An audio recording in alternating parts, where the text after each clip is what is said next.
One of the pain points in developing with Hype is the lack of reusable components that can be easily inserted into your project. One solution to this problem is to leverage the design elements that already exist in HTML5. This is surprisingly easy to do, even if coding isn't your thing. You might have been hesitant to try this in the past because of how different browsers and devices render these HTML elements inconsistently. This is where material design can help. So, what exactly is material design? And how can it help you accelerate your Hype development? The Material Design Project is a set of design principles, guidelines, resources, and tools that support best practices in user interface design. It covers topics like color, style, typography, and iconography. It is also an adaptable framework that allows you to combine these different facets into a unique but consistent appearance. Material Design is an open-source project sponsored by Google. This means that these components are free to use. You don't need to worry about licensing them. Material Web Components is a small part of the larger Material Design project. This collection of components helps web developers to execute material design principles. Each of these components extends an existing HTML5 element by enhancing its appearance and adding new behaviors. If you are interested in the larger Material Design project, you can get more information at material.io.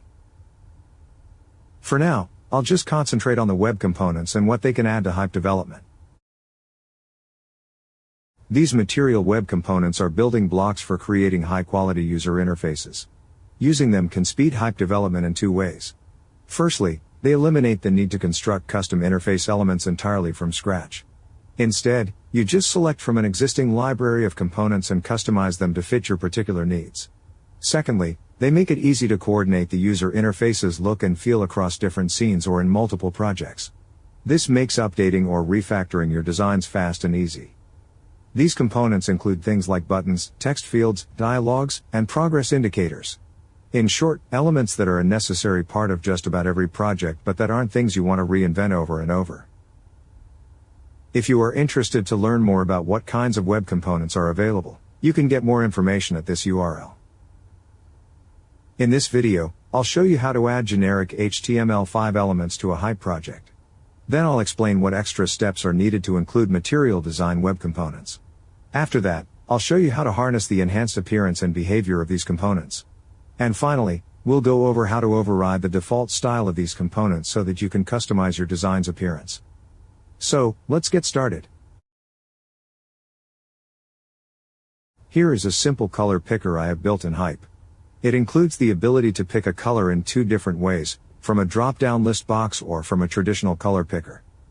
In the drop-down list box component, you can choose from a list of colors or begin typing the name of a color and instantly get a selection of color choices that match. You can even manually insert the name of a novel color.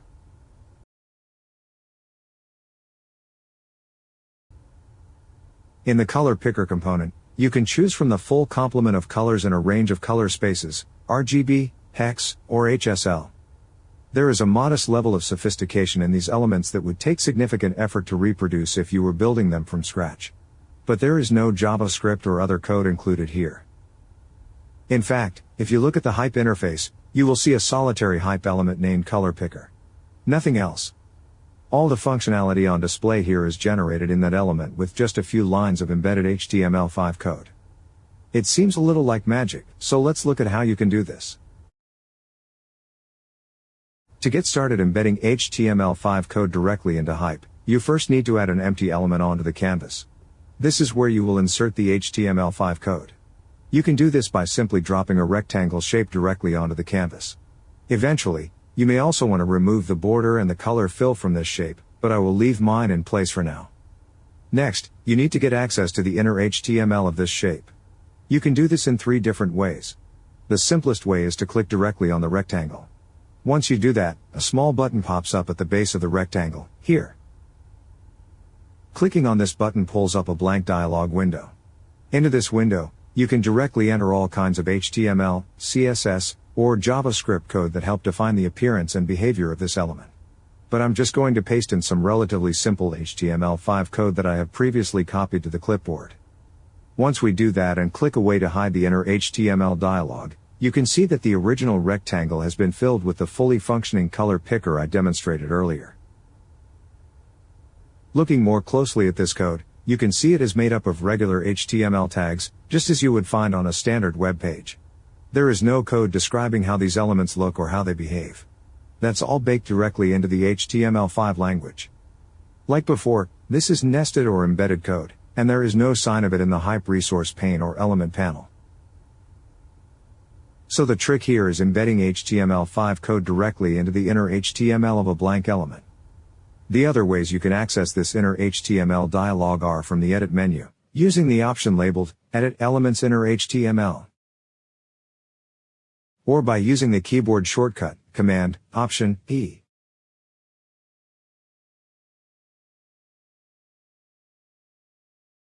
This is all great.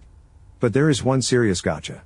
Because this is unstyled HTML5, different browsers and devices will render these elements differently. And this inconsistent rendering can cause significant variations in an element's appearance, its size, and sometimes even differences in its behavior.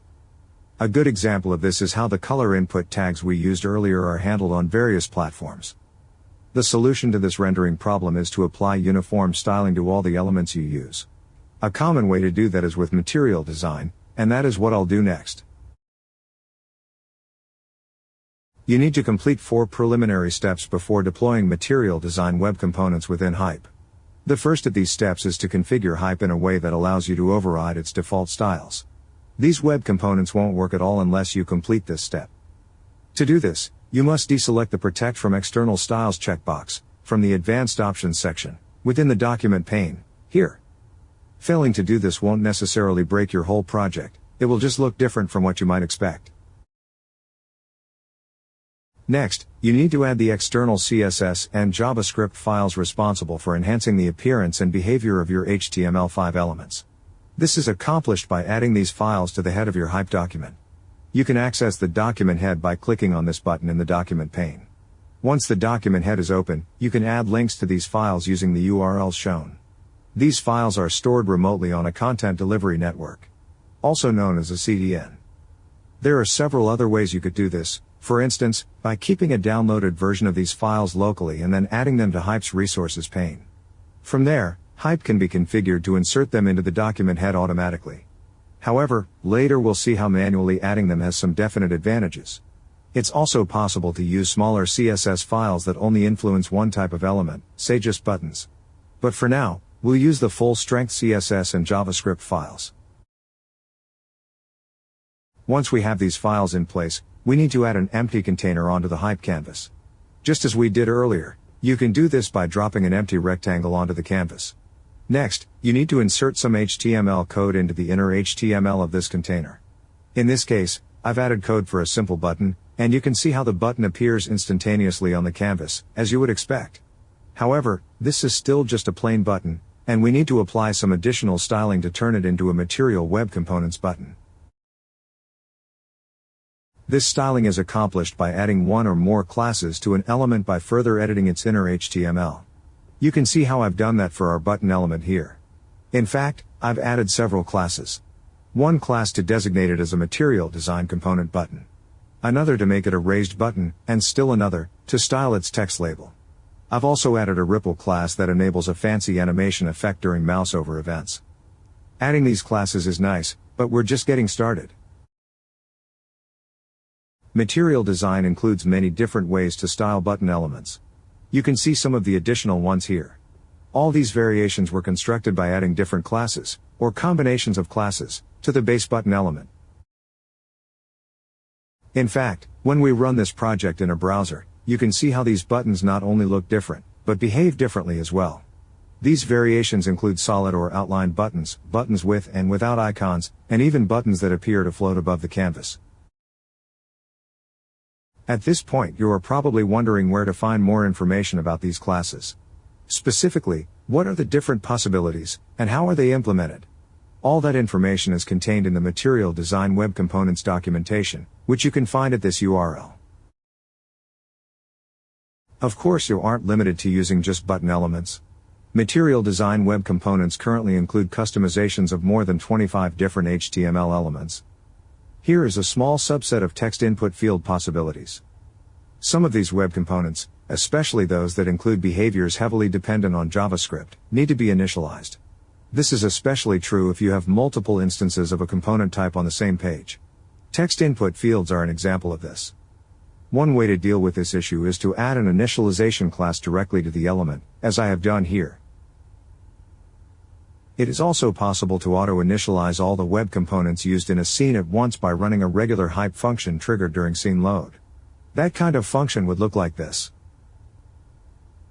The best method to accomplish this initialization step depends on how each web component has been implemented, and not all elements have been customized in the same way. Unfortunately, determining the best approach for each component type may require some experimentation. So far, all the web components we've used in this video have employed the default style that comes with Material Design. This style is applied using a series of CSS custom properties, also known as CSS variables. This style includes custom properties for color, shape, and typography. However, it doesn't have to be this way. You can override this default style by redefining these custom properties. You can even do this on a single instance of any one component. However, it doesn't make sense to employ a design system and then override it in a piecemeal fashion. Fortunately, there is a tool to help you do this in a coordinated way. That tool, the Material Design Theme Generator, is shown here. You can find it at this URL. Something to keep in mind though, is that this tool works best in the Chrome browser. With this tool, you can make changes to all components at once. You can do this interactively and see the effect on different component types in real time. Once you find a combination you like, you can save it out as a supplementary CSS file that you can include in your Hype project. To apply this new style, you just add it to your project's resource pane. Then, you need to insert a reference to this file in your document's head, just like we did earlier. It would be best if you did this manually to ensure that it is the last or overriding style in the list of other CSS files. Once you have done this, the head of your document should look like this. Another part of the larger material design system is its vast library of interface icons. These icons exist in many different formats and styles. Icons in this collection are also free to use and are available at this URL. These icons can be deployed as parts of buttons or in other user interface elements. Or, you can use them for other purposes, independent of the user interface. You can download individual icons as SVGs from this part of the page. Alternatively, if you are using many different icons from this library, you can import the entire collection by including a further link in the document head that references a separate icon file. That link would look like this. After setting this up, you could insert a set of icon tags into the inner HTML of an existing user interface element to display your chosen icon. That code would look like this. And that's it. I hope you enjoyed this brief introduction to the material design system and in particular how you might use its web component collection as user interface elements in your Hype projects. This video has barely scratched the surface of what is possible with material design. There are many other design elements that I didn't have time to demonstrate. I encourage you to check out the web components documentation for additional information. Are you interested in learning more advanced details about incorporating these components in your Hype project, or do you just want a way to shorten your development path? Well, I've prepared a package containing a full set of Hype project files that shows how to harness these components. This package includes in-depth documentation describing ways to deploy and interact with these UI components. If you are interested to learn more about this package, please contact me at alteredmindware@gmail.com for more information.